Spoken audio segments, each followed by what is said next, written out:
Le contexte actuel est beaucoup plus difficile qu'il y a 30 ans quand la première réforme a commencé et il rend donc une réforme plus périlleuse.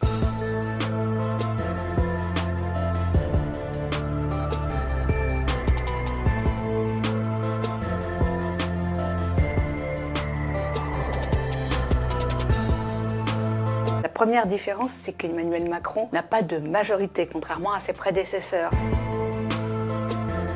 Il doit donc soit chercher des alliés et il va les chercher du côté de LR, soit passer par le 49-3. Il n'a pas trop envie à ce stade parce qu'il ne veut pas passer sa réforme en force, même si le 49-3 est légal et légitime. La deuxième différence, c'est que depuis la loi El Khomri de 2016, toutes les manifestations sont parasitées par des violences qui viennent de l'ultra-gauche ou de l'ultra-droite. Et c'est un souci de maintien de l'ordre public qui s'ajoute donc pour les gouvernants. La troisième différence, c'est la CGT, celle de Philippe Martinez n'est pas celle de Bernard Thibault. Bernard Thibault avait l'autorité nécessaire pour arrêter une grève. Philippe Martinez ne l'a pas. Il est contesté en interne. Sa succession s'annonce difficile. Elle aura lieu au mois de mars. Donc toute la campagne va se dérouler à l'aune de la réforme des retraites.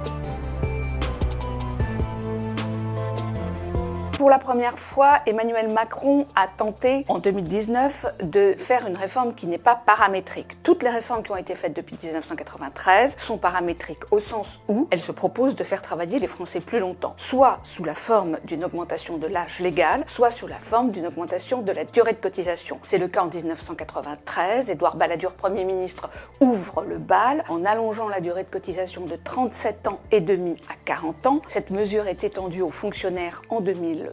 En 2010, Nicolas Sarkozy touche pour la première fois à l'âge légal. Il le porte de 60 à 62 ans. Il revient donc sur une conquête importante de la gauche en 1981, puisque François Mitterrand ramène l'âge de 65 à 60 ans. En 2014, la réforme de Marisol Touraine sous le quinquennat de François Hollande poursuit la hausse de la durée de cotisation. En 2019, donc, Emmanuel Macron tente une rupture, sinon une révolution, avec sa proposition d'un régime universel. Grosso modo, il s'agit de donner les mêmes droits pour un même montant cotisé. Elle s'avère extrêmement difficile. En 2022, il retourne au classicisme en proposant une réforme paramétrique qui va principalement consister à augmenter l'âge légal, peut-être avec une mesure d'augmentation de la durée de cotisation.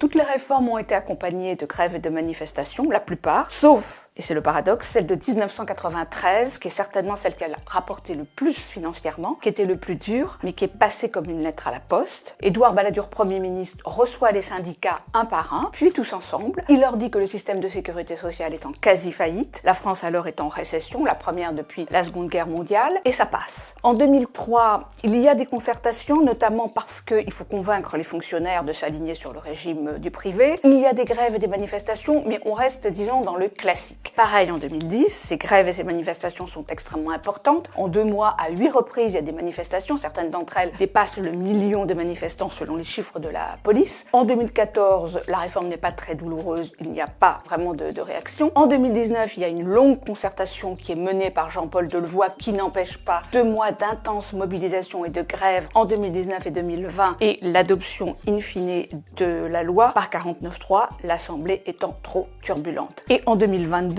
il y a beaucoup de concertations, mais elles reposent sur une hypocrisie, puisque les syndicats refusent la mesure principale de hausse de l'âge légal et que la concertation porte sur des mesures d'accompagnement comme l'emploi des seniors ou la pénibilité. Les syndicats promettent du sang, de la sueur et des larmes pour janvier. On le verra dans quelques jours.